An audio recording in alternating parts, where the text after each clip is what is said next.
हाय दोस्तों, कैसे हैं आप सब। उम्मीद करता हूँ बहुत अच्छे होंगे। जैसे कि आपको पता है, हमने बीपीएससी 72 तथा बीपीएससी एईडी को ध्यान में रखते हुए बहुत सारी टेस्ट सीरीज जो थी वो आपको दिया था। एडिटोरिया का आज ये बीएसएससी जो सीरीज 4 है उसका टेस्ट है, टेस्ट नंबर 1 है, तो इसको आज डिस्कस करेंगे। इसका जीएस पार्ट जो है वो आज करवाऊंगा। इसके बाद जो नेक्स्ट इसका जो पार्ट होगा मैथ और रीजनिंग का, वो दूसरे उसमें आएगा। 150 क्वेश्चन है इसमें। 75 क्वेश्चन जो है वो जीएस के हैं और 75 क्वेश्चन जो है वो मैथ और रीजनिंग के हैं।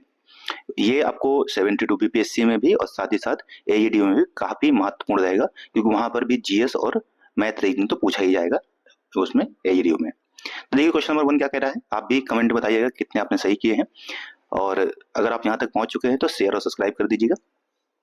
करेगा for which primary reason did Gandhi ji undertake a fast in 1932। करे गांधी जी ने किस वजह से उपवास किया था 1932 में। अब आप पता है कि गांधी जी ने 1932 में उपवास किया था और इसके बाद पूना पैक्ट हुआ था, यानी कि पूना समझौता हुआ था। ठीक है, क्यों हुआ था? क्योंकि आप जानते हैं कि जो बी आर अम्बेडकर जी थे, उनके कहने पर या उनके प्रयासों के बाद जो दलित से उनको सेपरेट इलेक्टोरेट या ठीक है दिया गया था, जिसको हम सांप्रदायिक अधिनियम कहते हैं। तो जो रैमजे मैकडोनाल्ड थे, उनके द्वारा सांप्रदायिक अधिनियम जो या अधिनिर्णय जो था, यानी कि राउंड टेबल कॉन्फ्रेंस होती है, तीसरी राउंड टेबल कॉन्फ्रेंस में ऐसा हुआ था।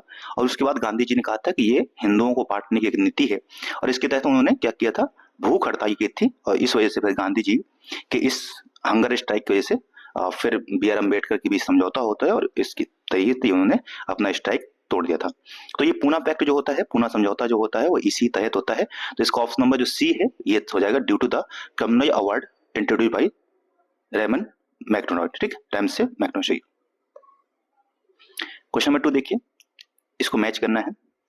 ठीक है, और कह रहा है कि एक तरफ मूवमेंट दे रखे हैं और एक तरफ उसको एरिया दे रखा है कि वो मूवमेंट कहाँ पे हुआ था। अगर आपको सही पता हुआ तब जानते हैं कूका जो है पंजाब में हुआ था, ये तो आपको पता ही होगा कि कूका जो मूवमेंट है ये पंजाब में हुआ था और बहुत इंपॉर्टेंट भी है। ठीक है, वहीं दूसरा अगर बात करते हैं मोपिया, तो आप जानते हैं ये मुस्लिम किसान थे जो पीछे का जो वेस्टर्न घाट है, पश्चिमी घाट केरल का जो है मायावाड़ तट है, वहां पर ये मूवमेंट हुआ था। तो ठीक है, तो ये हो गया 1932 में होता है, 1920 के आसपास ये होता है, 1920-21 में। तो इसका 2 से मैच हो जाएगा। खासी गारो जयंतिया, तो आप जानते हैं ये असम की जनजातियां हैं और इन्होंने विद्रोह किया था। तो खासी जो मूवमेंट है, खासी विद्रोह है, वो असम से संबंधित है, और फकीर जो मूवमेंट है ये बंगाली से संबंधित है। तो इस तरीके से इन सभी को अगर हम मैच कर देते हैं तो ए का 1 है, ठीक है, बी का 3 है, तो ए का 1, बी का 3, और ऑप्शन नंबर जो सी है वो सही हो जाएगा। तो यहाँ पर भी हमारा जो सी है, सॉरी यहाँ जो कोड दिया हुआ है उस हिसाब से जो थर्ड सी है वो सही है हमारा। नेक्स्ट दिया है कि सुभाष चंद्र बोस ने किस मूवमेंट के बारे में कहा था कि जब भारतीयों का उत्साह चरम पर था तब आंदोलन वापसी घोषणा राष्ट्रीय विपत्ति से कम नहीं था। यानी कि ये एक ऐसा मूवमेंट था जब चौरी चौरा घटना होती है 1922 में। ठीक है, और इस समय आप जानते हैं कि जो मूवमेंट था वो अपने चरम पर था, पर 1905 फरवरी 1922 को एक घटना होती है और गांधी जी इससे आहत होकर के जो असहयोग मूवमेंट था उसको वापस लेते हैं। और इस वजह से इसके बारे में कई सारे व्यक्ति जो थे वो नाराज हो जाते हैं या दुखी होते हैं। इसी के संबंध में सुभाष चंद्र बोस जी कहते हैं कि ये मूवमेंट जब अपने पीक पर था तब इसको वापस करना एक तरीके से राष्ट्रीय विपत्ति से कम नहीं है। और इसी से आहत होकर के आप जानते हैं CR जो दास और मोतीलाल नेहरू, अहमद नेहरू के द्वारा क्या किया जाता है, एक स्वराज पार्टी का भी गठन किया जाता है। तो ये हो जाएगा हमारा ऑप्शन नंबर ए, असहयोग आंदोलन। ठीक है, इनमें से किस अधिनियम द्वारा गवर्नर जनरल की परिषद के विधायी एवं प्रशासनिक कार्यों को सेपरेट किया गया था? तो विच of the following act separated the legislative and administrative features functions of the governor general council? ठीक है, तो ये कह रहा है कि कौन सा मूवमेंट था, कौन सा अधिनियम था। ऑप्शन में दिया है इंडियन काउंसिल ऑफ 1892 और 1853। तो आप जानते हैं यह जो है 1853 के अधिनियम के द्वारा ऐसा किया गया था। तो ऑप्शन नंबर जो सी है दैट्स द करेक्ट आंसर, कि 1853 का जो चार्टर अधिनियम आता है उसके द्वारा ये किया जाता है कि जो गवर्नर जनरल है उसके विधायी कार्य जो है और उसके प्रशासनिक कार्य जो है उन दोनों को सेपरेट कर दिया जाता है। ठीक है, इस तरह से विधायी कार्य हुए उसमें नए सदस्यों को भी ऐड किया जाता है, 6 नए सदस्यों को ऐड किया जाता है। ठीक है, तो एक तरीके से अब संसद की तरह कार्य करना शुरू कर दिया गया था। नेक्स्ट ठीक है, who started the publication of newspaper the Motherland. तो आप जानते हैं जो मदरलैंड है ये मजरोई हक द्वारा शुरू किया गया एक अखबार था जो बिहार में ये वो किया जाता था। तो याद रखिएगा मजरोई हक जी इसके संस्थापक थे। ये 1920 के आसपास ये जो इसका प्रकाशन शुरू होता कहाँ से, सदाकत आश्रम पटना से।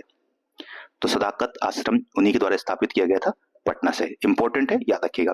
तो किसके द्वारा शुरू किया गया था, ठीक है, मजरोई हक जी द्वारा ये शुरू किया गया था। ठीक है, नेक्स्ट क्वेश्चन देखिए, करे बिहार में होम रूल ये की स्थापना कब की गई थी। आप जानते हैं कि वैसे तो ये भारत में होम रूल एक जो है वो एनी बेसेंट महोदय द्वारा, और ठीक है दो प्रकार की होम रूल स्थापना होती है, एक तो एक द्वारा जी द्वारा होते हैं और एक है एनी बेसेंट के द्वारा। ठीक है, ये दोनों के द्वारा एक शुरू हो जाता है, परंतु बाद में ये पटना बिहार में जो बांकीपुर पटना है 1916 में, ठीक है 1916 में जब अधिवेशन होता है उसी समय इसकी स्थापना भी होती है। ये होता है 16 दिसंबर 1916। तो ऑप्शन नंबर जो बी है ये सही है। इस समय बिहार में मजरोई हक जी द्वारा इसकी प्रयासों से इसकी स्थापना की जाती है। ठीक है, तो याद रखिएगा इसमें भी इनका किसका, मजरोई हक जो था उनका काफी ज्यादा प्रयास था। ठीक है, कह कि भारत में कागज का प्रयोग सर्वप्रथम कहाँ शुरू हुआ था, कब शुरू हुआ, सॉरी ये पूछा गया है। तो कागज का प्रयोग सर्वप्रथम 12वीं शताब्दी में होता है। भारत में अगर बात करें तो भारत में कागज का जो प्रयोग है, इंडिया में पेपर यूज हुआ था वो 1932 में 12वीं शताब्दी में शुरू होता है। ऐसा माना जाता है कि 12वीं से 13वीं शताब्दी के आसपास ये शुरुआत होती है। तो इसका जो समय है वो 12वीं शताब्दी ही माना जाता है। ठीक है, कहीं कहीं इसके बारे में कई जगह जानकारी आती है, जैसे अमीर खुसरो के दस्तावेजों से जानकारी प्राप्त होती है। तो 12वीं शताब्दी इंपॉर्टेंट है, याद रखिएगा। तो कागज का प्रयोग कब हो गया, 12वीं शताब्दी यानी कि 20वीं century. Which dynasty establish its rule after the Mauryan dynasty. तो आप जानते हैं मौर्यन डायनेस्टी के जो अंतिम शासक थे बृहद्रथ, ठीक है, उनकी हत्या कर दी जाती है और उनकी हत्या करके सुंग वंश की डायनेस्टी की स्थापना होती है। सुंगा डायनेस्टी की पुष्यमित्र जो सुंग है वो उसकी हत्या करते हैं 185 ईसा पूर्व में, और उसके बाद सुंगा डायनेस्टी की स्थापना होती है। तो सुंग वंश की स्थापना, सॉरी सुंगा वंश, यहाँ पे ये ऑप्शन नंबर सी जो है ये सही हो जाएगा। सुंगा डायनेस्टी की स्थापना होती है 185 में। ठीक है, उसी समय दक्षिण भारत में अगर देखें तो सातवाहन वंश की भी स्थापना हो जाती है दक्षिण भारत में।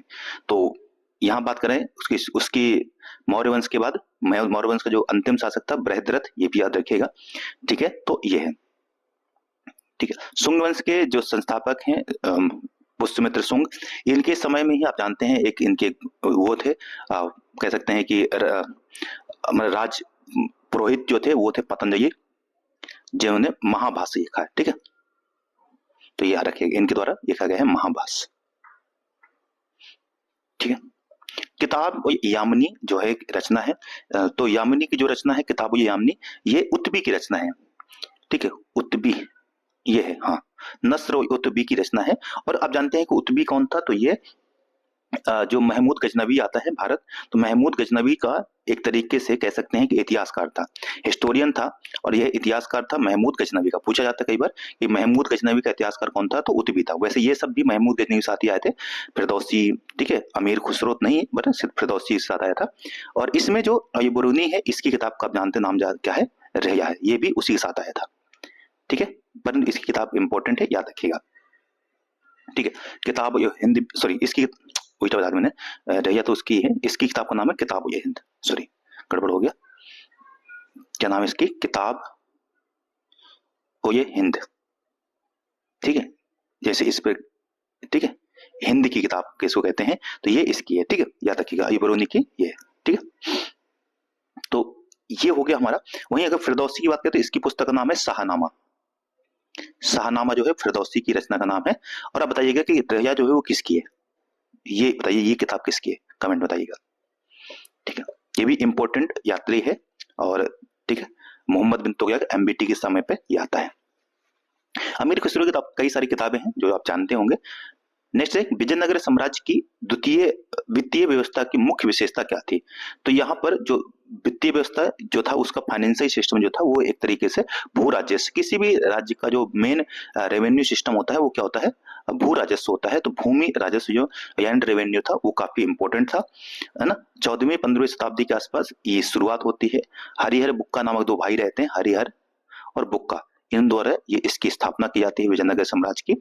और यहाँ की जो अमर नायक का सिस्टम था, अमर नायक सिस्टम, वो महत्वपूर्ण था, तो याद रखिएगा अमर नायक का सिस्टम इंपॉर्टेंट था विजयनगर एम्पायर का।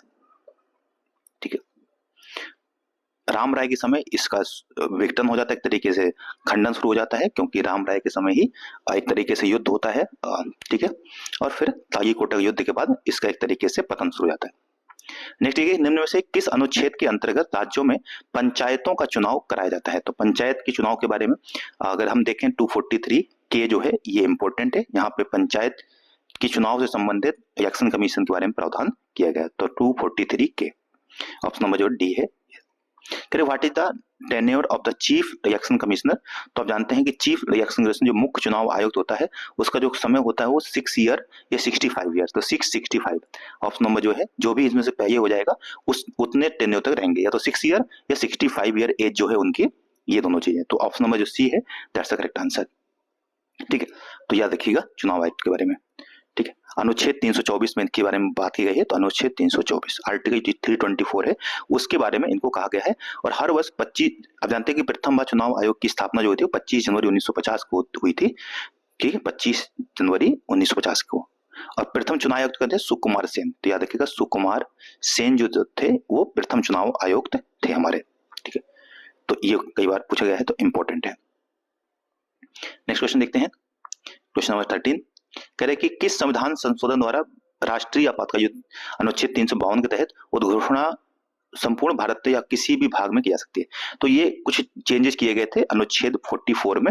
संविधान संशोधन अधिनियम जब पारित किया गया था तो उसमें 44th अधिनियम के द्वारा 1978 में, यानी कि जो इमरजेंसी हुई थी, इमरजेंसी के बाद इसमें काफी ज्यादा चेंज किया गया और कॉन्स्टिट्यूशन में, ताकि इसका मिसयूज ना हो पाए। और इस प्रकार से ये अनुच्छेद जो इसको ऑप्शन नंबर जो बी है 44th अधिनियम के द्वारा ऐसा किया गया था। ठीक है, और इंटरनल डिस्टरबेंस जो है, जो आंतरिक अशांति है, उसको भी चेंज किया गया था इसी समय, और उसमें कहा गया था सशस्त्र विद्रोह जैसा शब्द जोड़ दिया गया था। कह कि प्राक्कलन समिति के संसद के किस सदन के सदस्यों से गठित किया था? तो जो प्राक्कलन समिति है इसमें सिर्फ और सिर्फ लोकसभा के सदस्य ही होते हैं। ठीक है, ऑप्शन नंबर ए। ठीक है, इसमें 30 सदस्य होते हैं और सभी कहाँ के होते हैं? लोकसभा से होते हैं, यानी कि जो एस्टीमेट कमेटी होती है। वहीं एक दूसरी कमेटी है जिसको लोक लेखा समिति कहते हैं। ठीक है, इसमें दोनों सदस्य होते हैं, दोनों उसके लोकसभा के भी होते हैं और राज्यसभा के भी होते हैं। ठीक है, तो दोनों से होते हैं, इसके इंपॉर्टेंट याद रखिएगा। इन सभी कमेटियों का जो समय होता है वो 1 ईयर का होता है, 1 वर्ष का होता है। तो ये भी कई बार पूछा जाता है कि इनका समय टाइम पीरियड कितना होता है, तो वो 1 वर्ष का होता है। और इनकी जो, ठीक है, अध्यक्ष का चयन जो होता है, ठीक है, वो उनके सदस्यों द्वारा ही किया जाता है। ठीक है, नेक्स्ट देखिए बिहार। अच्छा, ये प्राक्कलन समिति है सबसे बड़ी समिति, क्योंकि सबसे ज्यादा सदस्य कहाँ पे हैं? 30 सदस्य इसी से आते हैं। ठीक है, कह रहे कि बिहार मानवाधिकार आयोग का गठन कब किया गया था? तो जो बिहार मानवाधिकार आयोग है इसका गठन होता है 3 जनवरी 2000 को। तो 3 जनवरी 2000 को इसका गठन किया जाता है। तो ऑप्शन नंबर जो सी है दैट्स द करेक्ट आंसर। ठीक है, तो 3 जनवरी 2000 को इसका गठन किया जाता है। और बिहार राज्य के जो मानवाधिकार आयोग के वर्तमान अध्यक्ष की बात की जाए तो ये है अनंत मनोहर बदर। ठीक है, तो अनंत मनोहर बदर जो है इस समय इनके अध्यक्ष हैं। ठीक है, याद रखिएगा अनंत मनोहर बदर जी इसके अध्यक्ष हैं। और इसका जो समय होता है वो 3 ईयर, जो वही नया संशोधन है, 3 वर्ष या 70 वर्ष आयु तक ये अपने पद पर रह सकते हैं। तो 70 ईयर या 3 ईयर, जो भी इसमें पहले होगा वहां तक। ठीक है, नेक्स्ट देखिए कहता है कि which of the following president of India died in office? कह कि अपने ही ऑफिस में रहते हुए कितने प्रेसिडेंट है जिनकी मृत्यु हुई है?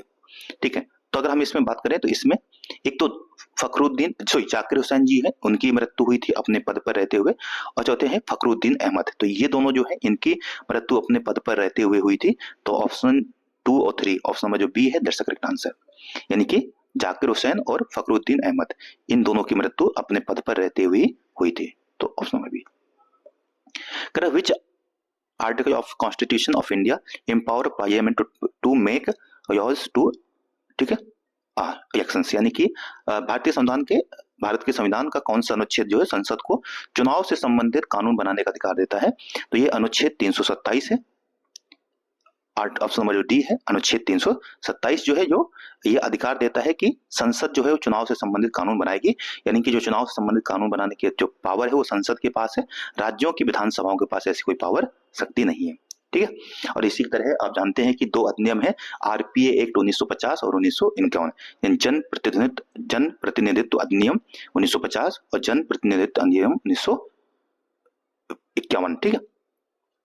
निम्न महानुभावों जो व्यक्ति हैं उनकी रैंक, यानी उनका वरीयता क्रम क्या है, उनकी रैंकिंग क्या है, इस हिसाब से पूछा गया था इनकी रैंकिंग क्या होगी। तो अगर हम देखें तो सबसे पहले राष्ट्रपति होते हैं, तो इसमें राष्ट्रपति तो दिए नहीं है, तो दूसरे नंबर पे आएगा उपराष्ट्रपति। तो उपराष्ट्रपति यानी ऑप्शन नंबर ए फर्स्ट होना चाहिए, तो बी हमारा हट गया और डी हट गया। तो उसके बाद आता है जो लोकसभा अध्यक्ष, अगर इस समय देखा जाए तो ये तो फिर प्रधानमंत्री तो है नहीं, तो प्रधानमंत्री नहीं, तो फिर लोकसभा का अध्यक्ष हो जाएगा दूसरे नंबर पे। फिर तीसरे नंबर पे आ जाएगा पूर्व प्रधानमंत्री, तो 1 2 3, तो 1 2 3 ऑप्शन नंबर ए में है। फिर फोर्थ आ जाएगा हमारा सुप्रीम कोर्ट के जो जज होते हैं, सुप्रीम कोर्ट के जज, और पांचवा हो जाएगा सोलिसिटर जनरल ऑफ इंडिया। तो ये इनके रैंकिंग का ऑर्डर हो जाएगा 1 2 3 4 5। ठीक है, तो ये सही ऑर्डर हो जाएगा ऑप्शन नंबर ए। करें कि ये कुछ पहाड़ियां दे रखी हैं, इनको उत्तर से दक्षिण के क्रम में सजाना है, यानी कि नॉर्थ टू साउथ अगर आप इनको सजाएंगे। ठीक है। तो अगर आप जानते हैं कि जो कार्डामोम है इसे वो सबसे नीचे है, अगर इस तरीके इन सब में देखें तो अगर इस तरीके से आप मैप बनाएंगे इंडिया का और इस तरीके देखें, सबसे नीचे जो साउथ में वो कौन सी है, याइची पहाड़ी यानी कि कार्डामोम ऐसे, तो सबसे अंत में आनी चाहिए कार्डामोम। तो एक ही ऑप्शन में है ऑप्शन नंबर ए, जिसमें कार्डामोम है जो है वो सबसे नीचे है। इससे थोड़ा ऊपर जाएंगे तो अन्नामलाई की पहाड़ी आ जाएंगे, फिर नीलगिरी की पहाड़ी आ जाएंगे और ऊपर नयामराई की पहाड़ी आ जाएंगे। नीलगिरी वो पहाड़ियां हैं जहाँ पे पूर्वी और पश्चिम घाट एक दूसरे को काटते हैं। तो ये इसका ऑर्डर हो जाएगा ऑप्शन नंबर जो ए है इस तरीके से। ठीक है। The river that flow towards the west, तो पश्चिम की तरफ ऐसी 2 नदियां हैं जो पश्चिम में बहती हैं, नर्मदा और तापी, अगर बड़ी नदियों में देखें तो। ठीक है, तो बड़ी नदियों में कौन सी है, नर्मदा और तापी। और एक छोटी नदी है जो माही नदी भी है, वो भी पश्चिम की तरफ बहती है। और ये आप जानते हैं कि ये कर्क रेखा को 2 बार काटती है, भारत में कर्क रेखा को 2 बार कौन सी नदी काटती है, तो वह है माही नदी। तो इसके संबंध में आंसर हो जाएगा हमारा महानदी को छोड़ दीजिए, महानदी क्योंकि पूरब की तरफ बहती है। ठीक है, अब ये जानते हैं उड़ीसा से बहती हुई कहाँ गिरती है, ये बंगाल की खाड़ी में। तो 1 2 3 जो है इसका सही आंसर हो जाएगा। ठीक है, तो वैसे नर्मदा तापी तो आप जानते हैं ये भ्रंश घाटियों में बहती हैं। ठीक है, तो पश्चिम की तरफ प्रवाहित होती हैं कौन कौन सी, नर्मदा, तापी और महानदी। और भी छोटी नदियां हैं कई सारी जो पश्चिम की तरफ प्रवाहित होती हैं, परंतु इन नदियों में याद रखिएगा। ठीक है, जैसे कि और छोटी नदी में अगर साबरमती कहें, योनी कहें, तो ये भी कहाँ बहती हैं, पश्चिम में ही बहती हैं। और साउथ की कुछ नदियां भी हैं। ठीक है, कुछ परमाणु संयंत्र दे रखे हैं और इनकी कह रहा है कि इनको मैच कीजिए कि कौन सा कहां पर है। तो आप जानते हैं, अगर सब प्रथम बात करें नरौरा, नरौरा आप जानते हैं उत्तर प्रदेश में स्थित है, तो नरौरा उत्तर प्रदेश तो कहाँ है, ऑप्शन ए सामने सामने मैच्ड है। कह रहा है कौन सा सही सामने मैच्ड नहीं है, यानी कि कौन सा सही स्वयं नहीं, ये मैच करना है कि कौन सा इनकरेक्ट दिया है। तो नरौरा उत्तर प्रदेश में है। कुडनकुलम जो है ये आप जानते हैं तमिलनाडु में है, ये कर्नाटका में दे रखा है, जबकि कर्नाटक में कैसा कौन सा है, कैगा है। तो ये रॉन्ग दिया है, तो ऑप्शन नंबर जो बी है यही हमारा सही हो जाएगा। ठीक है, कौन सा, बी। कुडनकुलम कहाँ है, ये तमिलनाडु में, जबकि कर्नाटका में कौन सा है, कैगा है। काकरापार आप जानते हैं गुजरात में है, तारापुर जो है महाराष्ट्र में है, रावत भाटा जो है राजस्थान में है। ठीक है, तो ये कुछ कुछ इंपॉर्टेंट है, याद रखिएगा। उसका नेक्स्ट देखें, करें कि दक्षिण पश्चिम मानसून में निम्न में से स्थानों में से किस में सबसे कम वर्षा होती है। तो अगर आप दक्षिण पश्चिम मानसून से during the south west monsoon जो है विच ऑफ द फॉलोइंग में, तो आप जानते हैं कि जो जब दक्षिण पश्चिम मानसून आता है इसमें सबसे कम वर्षा जो होती है वो तमिलनाडु के चेन्नई वाला जो क्षेत्र है वहां पर सबसे कम वर्षा होती है। वहां से रिट्रीटिंग मानसून जब वापस आता है मानसून तब वर्षा होती है। तो इस वजह से मुंबई, दिल्ली और बिहार इन सब जगह वर्षा होती है, पर चेन्नई में सबसे कम वर्षा होती है। ठीक है, तो ऑप्शन नंबर जो बी है दैट्स करेक्ट आंसर। कर भारत में पश्चिमी तट की ये क्योंकि वृष्टि छाया क्षेत्र है, ठीक है, याद रखिएगा, इस वजह से यहाँ पर बारिश कम होती है। तो पश्चिमी घाट का जो पूर्वी क्षेत्र होता है, यानी कि ऐसे करें ना, पश्चिमी घाट है तो ये पश्चिमी घाट का इधर जो एरिया है इस एरिया में कम वर्षा होती है तमिलनाडु के। यहाँ से वापसी मानसून आता है तब ज्यादा वर्षा होती है। कर भारत में पश्चिमी घाट की अपेक्षा पूर्वी घाट पर चावल की पैदावार अधिक क्यों होती है। तो जाहिर सी बात है कि पश्चिमी घाट की अपेक्षा पूर्वी घाट का जो मैदान है, डेल्टा क्षेत्र है, वहां पे चौड़ा है। पश्चिमी घाट अधिक ऊंचा है, यहाँ कगारनुमा है, जबकि पूर्वी घाट पे यहाँ का जो मैदान है वो काफी चौड़ा है। इस वजह से यहाँ पे खेती अधिक होती है। पश्चिमी घाट में खेती क्यों नहीं होती? क्योंकि वहां पे मैदान सकरा है, संकीर्ण है। तो पूर्वी घाट पर ऐसा क्यों है? तो पूर्वी घाट में पश्चिमी घाट से अधिक वर्षा होती नहीं। पूर्वी घाट पश्चिमी तट से चौड़ी है तथा डेल्टा क्षेत्र है। तो ये ऑप्शन डी सही हो जाएगा इसका। ठीक है, तो the eastern coast is wider than the western coast and has a delta region. अब यहाँ पे कुछ मॉनसून दे रखे हैं, इनको हमें मैच करना है। जैसे भारत में कौन क्या आता है तो हम जानते हैं, भारत में चक्रवात आता है, ये सही है। चाइना और जापान के क्षेत्र में क्या आता है? जानते हैं कि चाइना और जापान के क्षेत्र में टाइफून आते हैं। ठीक है, तो टाइफून कहाँ पे आते हैं? चाइना और जापान के राष्ट्रीय में क्या आता है? ये आता है, ये सही दिया है। अमेरिका में कह रहा है कि बाइगोई आता है, तो ऐसा नहीं है। अमेरिका में आप जानते हैं हरिकेन आते हैं। क्या आते हैं? हरिकेन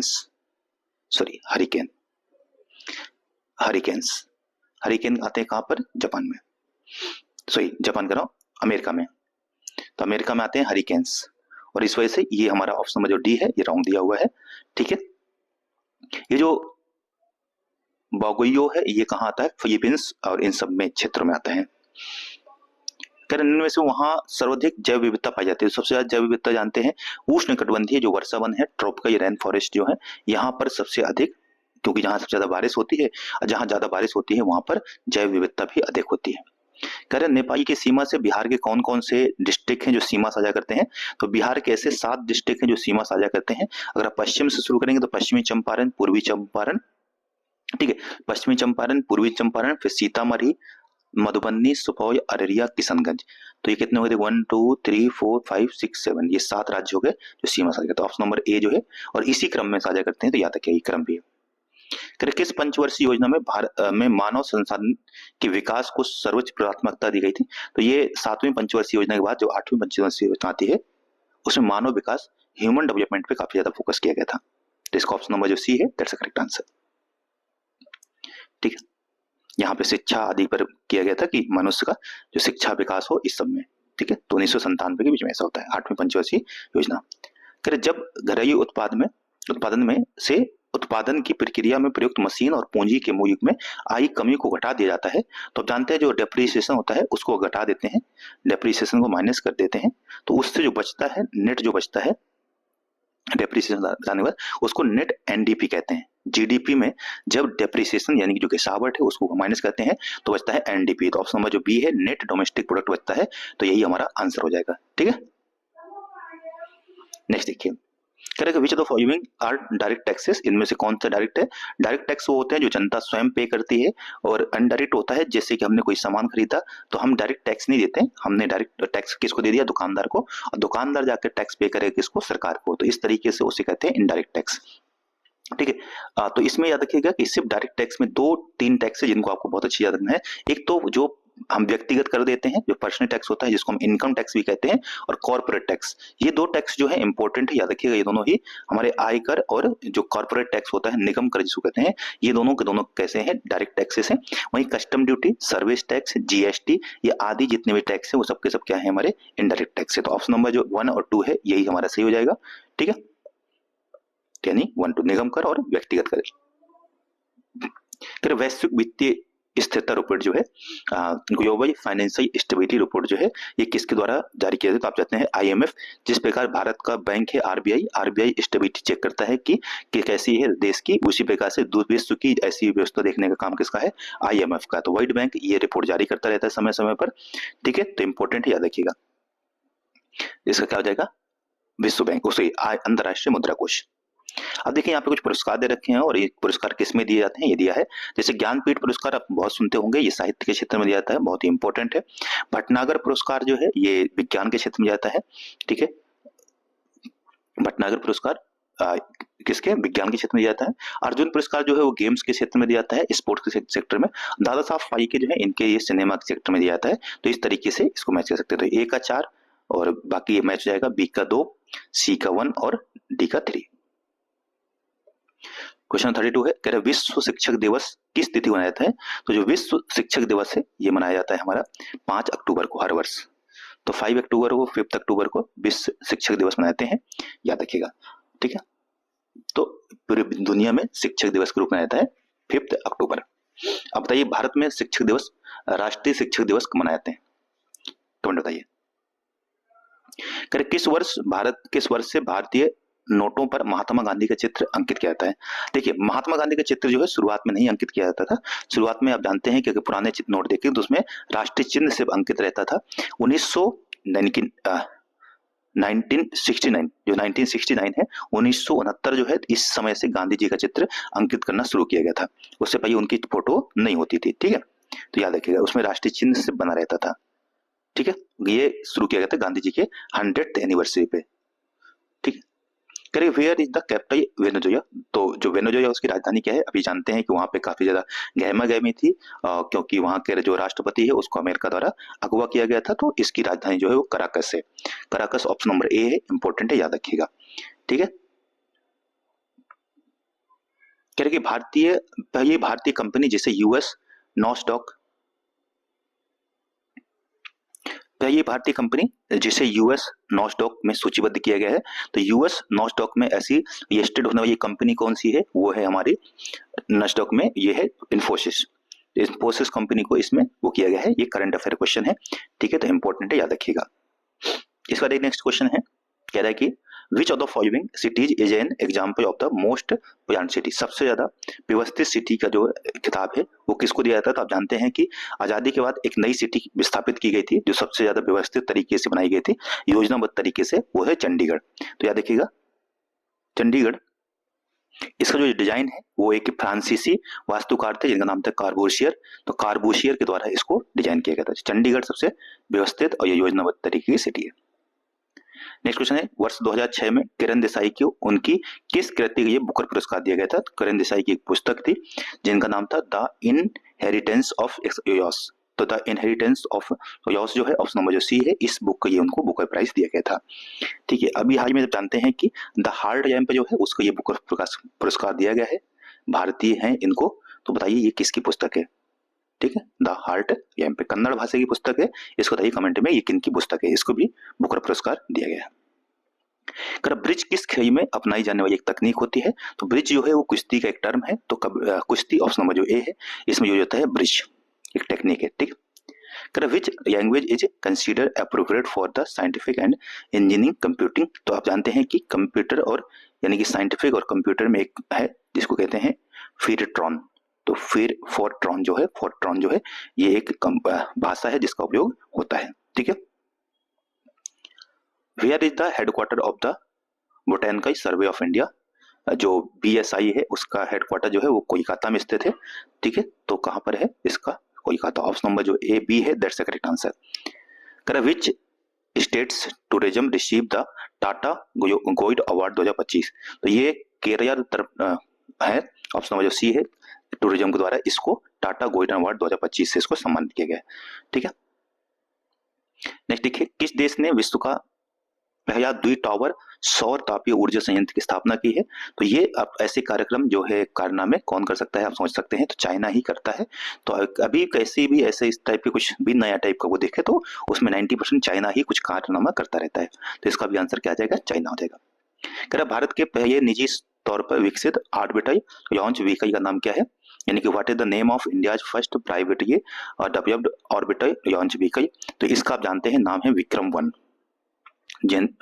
विक्रम 1 ऑप्शन नंबर जो डी है, ये इस तरीके से ये प्रथम है, याद रखिएगा।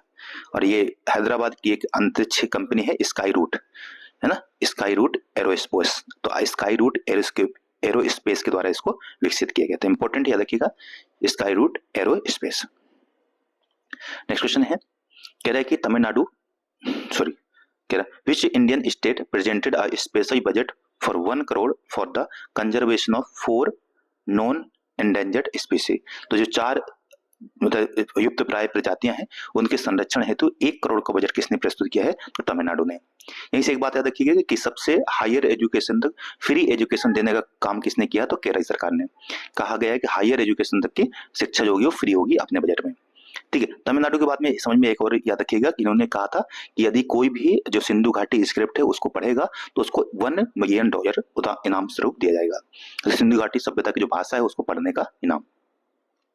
भारत ने किस देश को हराकर अपना पहला विमेंस ओडीआई को 2025 जीता है? तब जानते हैं ये दक्षिण अफ्रीका को हरा करके ऐसा खिताब हमने जीता है। तो फर्स्ट जो ओडीआई क्रिकेट है विमेंस ओडीआई करके 2025 वो दक्षिण अफ्रीका को हराया गया है। एक तरफ पार्टियां दे रखी हैं। अभी जो चुनाव हुआ था बिहार विधानसभा का चुनाव जो हुआ था उसके अनुसार पूछा गया है कि मैच करना है कि किस पार्टी को कितनी सीटें प्राप्त हुई हैं। तो आप जानते हैं कि बिहार विधानसभा में टोटल सीटें जो हैं 243 हैं और 243 में सबसे ज्यादा जो सीटें हैं वो बीजेपी को प्राप्त हुई थी। ठीक है, तो अगर हम यहाँ से देखें तो सबसे ज्यादा 89 सीट जो है वो बीजेपी को प्राप्त हुई थी। तो बीजेपी 89 यहाँ से हो जाएगा मैच इसका 4 से।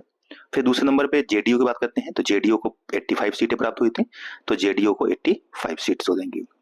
ठीक है, तीसरे नंबर पे आरजेडी थी जिसको 25 सीटें प्राप्त हुई थी, तो आरजेडी को 25 सीट्स।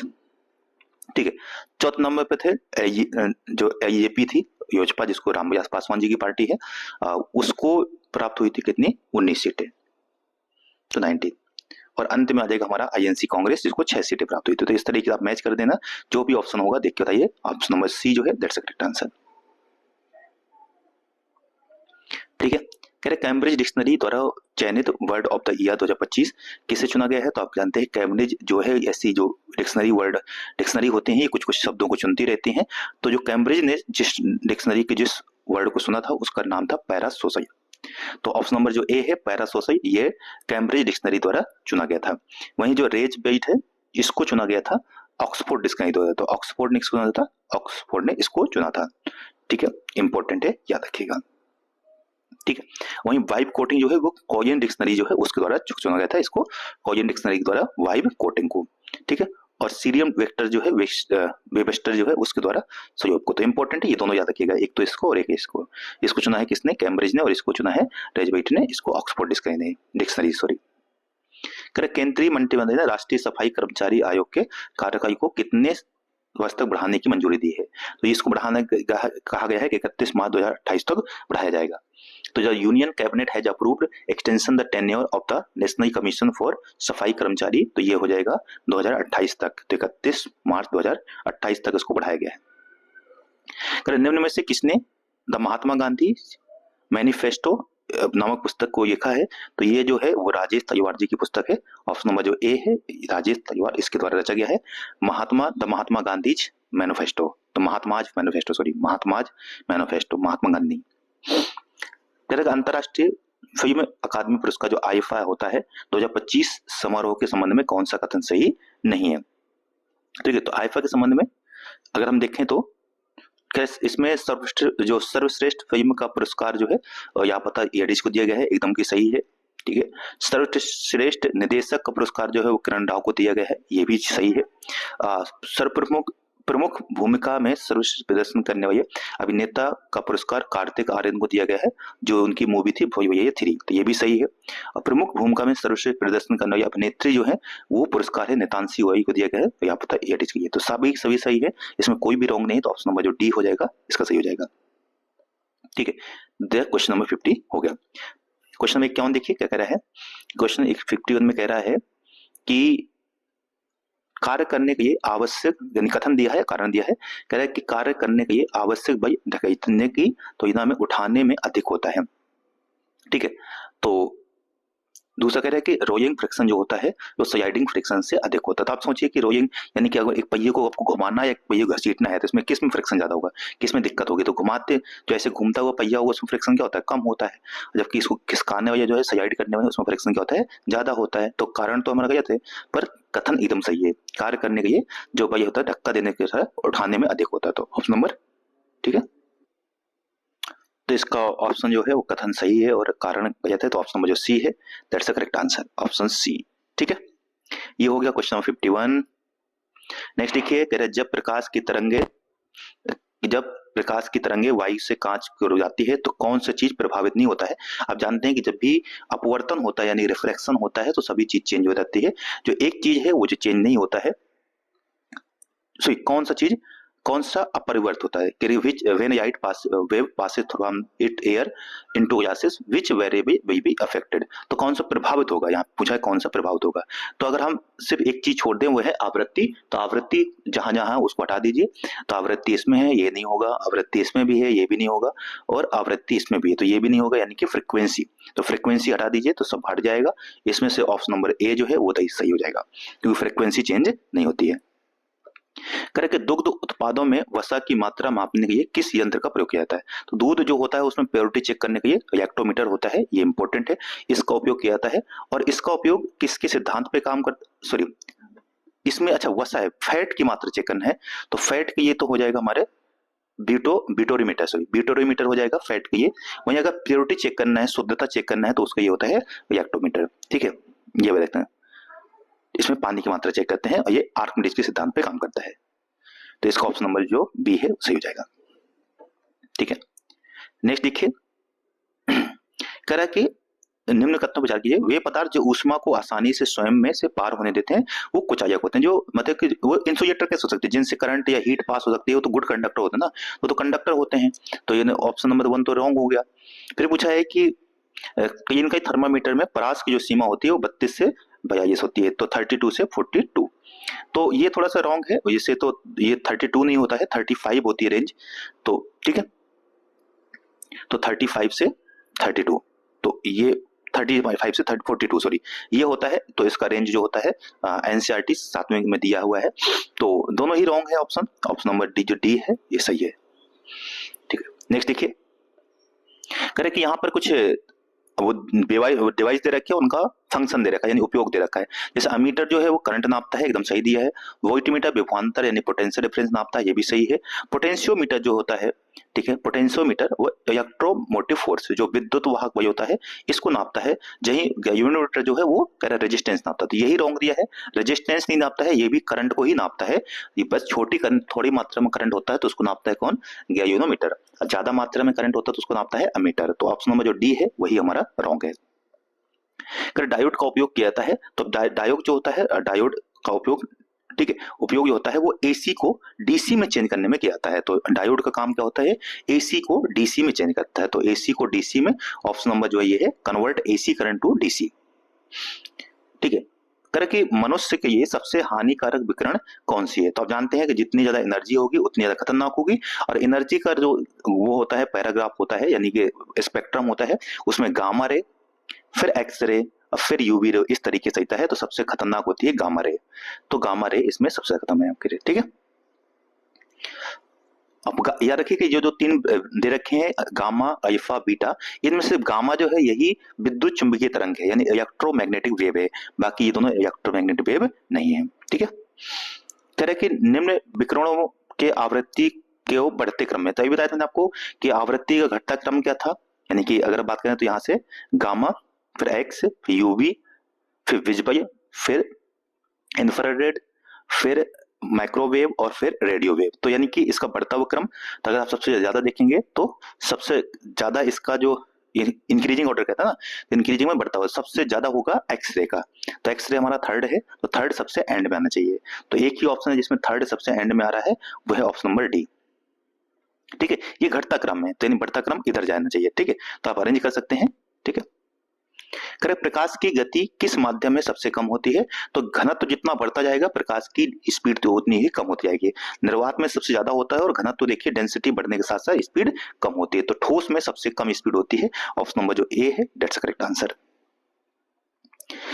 सीमेंट के ग्रेडिंग प्रक्रम के अंतर्गत क्लिंकर चूर्ण में जिप्सम क्यों ऐड किया था। तो आप जानते हैं कि जो जिप्सम ऐड करते हैं किसमें, सीमेंट बनाने में, उसका मकसद होता है कि जो सेटिंग टाइम होता है जो जमता है, जैसे कि आप उसको अगर सीमेंट को थोड़ा सा पानी मिक्स करेंगे और छोड़ देंगे तो 5 मिनट में तुरंत जम जाता है, परंतु ये सेटिंग टाइम को कम करना होता है ताकि तुरंत नहीं जमे, ताकि उसका उपयोग किया सके। तो इसका 30 मिनट तक सेटिंग टाइम होता है। तो यही है कि इसके जो सेटिंग टाइम है उसको क्या करता है, डिक्रीज करता है। जो जमने की गति है, ये सेटिंग की जो दर है उसको मंदित कर देता है, धीमा कर देता है, ताकि धीरे धीरे जमे। तो ऑप्शन नंबर जो ए है दैट्स द करेक्ट आंसर। वे तत्व जिनकी द्रव्यमान संख्या तथा परमाणु संख्या भिन्न होते हैं परंतु उनके नाभिक में न्यूट्रॉनों की संख्या समान होती है, उन्हें क्या कहते हैं। तो अगर न्यूट्रॉन समान है तो समान न्यूट्रॉन क्या होंगे, सम न्यूट्रॉनिक, सम आइसो ठीक है, न्यूट्रॉन समान है ना, तो ऐसे कहेंगे आइसोटॉन्स, ठीक है, आइसोटॉन्स कहेंगे उसको, ठीक है। ऑप्शन नंबर बी जो है दैट्स करेक्ट आंसर। सम न्यूट्रॉनिक कहते हैं इसको या आइसोटॉन्स, क्योंकि न्यूट्रॉन समान है ना, तो आइसोटॉनिक, ठीक है। यदि परमाणु क्रमांक समान है यानी एटॉमिक नंबर सेम है और परमाणु भार भिन्न है तो उसको आइसोबार्स कहते हैं, आइसोटॉप्स कहते हैं, ठीक है, समस्थानिक कहते हैं। और अगर एटॉमिक नंबर्स डिफरेंट है, एटॉमिक मास नंबर सेम है तो उसे समभारिक यानी कि आइसोबार्स कहते हैं। कह रहा है iodine is found in the solid state at room temperature, और कह रहा है कि रीजन दिया है कि iodine is a noble gas. तो आयोडीन नोबल गैस तो नहीं, आप जानते हैं नोबल गैस कौन सा होता है, krypton, helium, neon, argon, krypton, ठीक है, क्रिप्टॉन, जेनॉन और रेडॉन, ये जो गैसें हैं इनको हम नोबल गैस कहते हैं। तो आयोडीन जो है वो नोबल गैस नहीं है, और नहीं है तो इसका अर्थ है कि जो कारण है वो रॉन्ग है और कथन जो हमारा सही है उत्कृष्ट गैस का, ठीक है। तो ऑप्शन नंबर जो है इसका सी हो जाएगा। दैट्स क्वेश्चन नंबर 52, ठीक है। नेक्स्ट देखिए, कह रहे इसको मैच करना है साइट्रिक एसिड, एसिटिक एसिड और फॉर्मिक एसिड और लैक्टिक एसिड। तो अब देखिए सबसे कम एच जो होते हैं वो फॉर्मिक एसिड, कम कार्बन, एक कार्बन होता है फॉर्मिक एसिड में, एसिटिक एसिड में 2 कार्बन होते हैं। तो इस तरीके से अगर आप मैच कीजिए तो फॉर्मिक एसिड हो जाएगा HCOOH, ये हो जाएगा हमारा फॉर्मिक एसिड।